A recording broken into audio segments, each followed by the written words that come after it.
Hello well-wishers and welcome to my channel Aspiring Minds. In today's video, we are going to discuss Act 3, Scene 5 of Macbeth by William Shakespeare. So grab your virtual seats and let's begin. Now to give you a quick overview, in this scene we are going to see the three witches meeting Hecate, who appears to be displeased and unhappy, and she accuses the three witches of why did they meet Macbeth without her permission.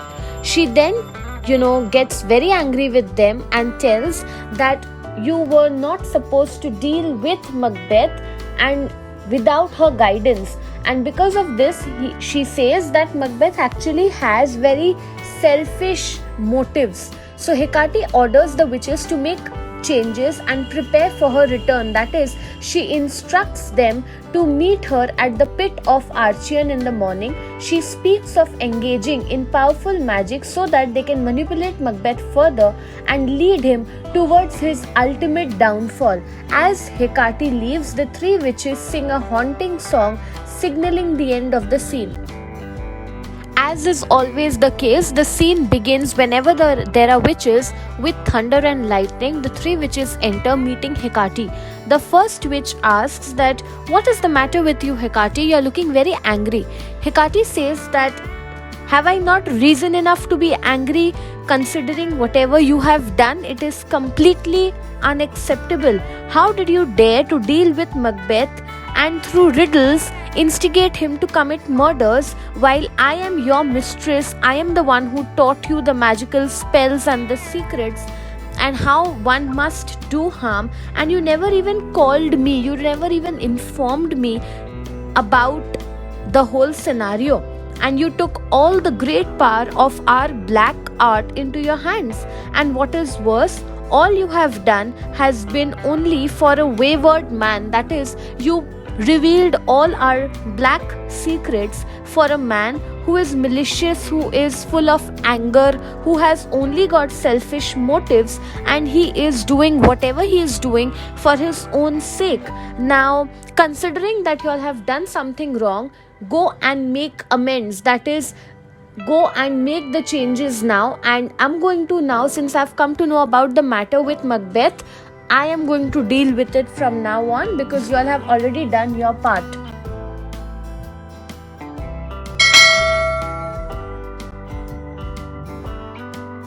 So Hecate instructs the three witches to go away, and they must meet her in the morning in the pit of Archean, that is in the pit of hell. He, that is Macbeth, will also come there, and he is going to come there to know about his future. So Hecate tells the three witches that you all should be ready with your vessels, with your magical spells and charms and everything else.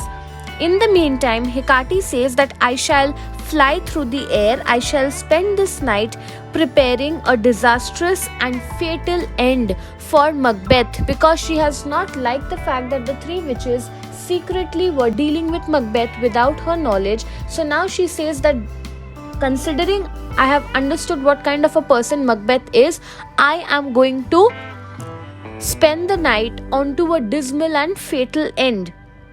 Then she goes on to say that great deeds must be done before noon. Upon the corner of the moon there hangs a vaporous drop possessing deep significance. She's saying that she knows of some kind of a magical spell where there is a drop hanging, and if she procures that drop and it is distilled by magical arts, it is going to raise powerful apparitions. Now these apparitions, remember the kind of illusions that Macbeth is having, where he sees a dagger moving in front of his eyes, or in the second case where he saw Banquo's ghost in front of him.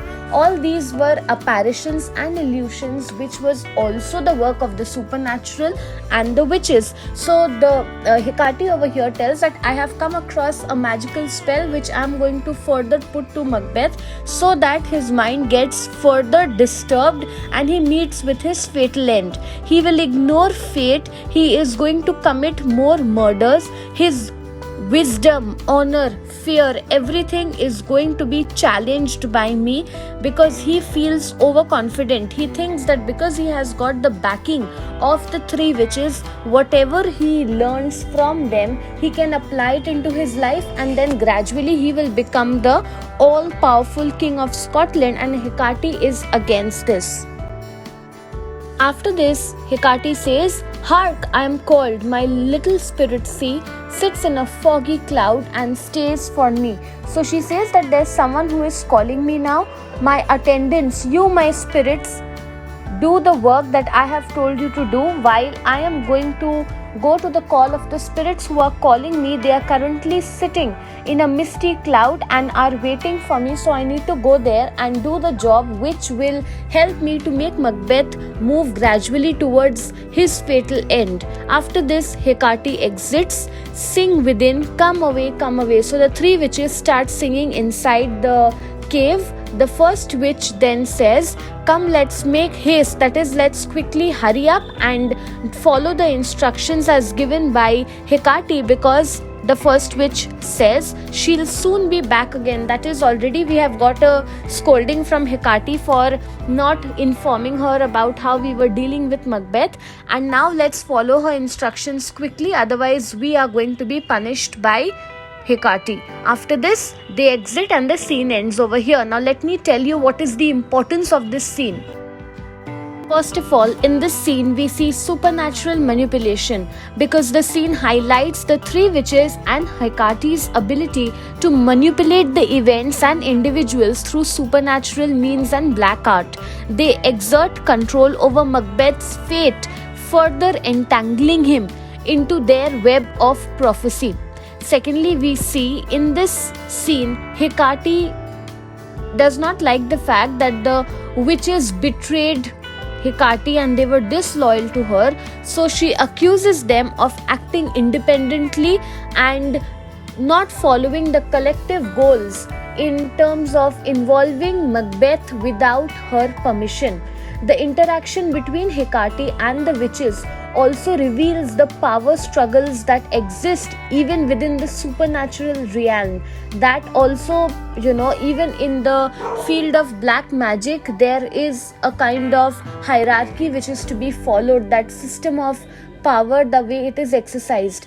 We also see fate and free will, that is, Hecate's plan to manipulate Macbeth raises questions about fate and free will. Despite the prophecies of the witches, Hecate wants to further influence the choices and actions of Macbeth, suggesting that human agency can still go beyond destiny. So overall, we see Act 3, Scene 5 goes deeper into highlighting the supernatural elements of the play Macbeth, and also highlight the theme of power, manipulation, and the struggle between fate and free will.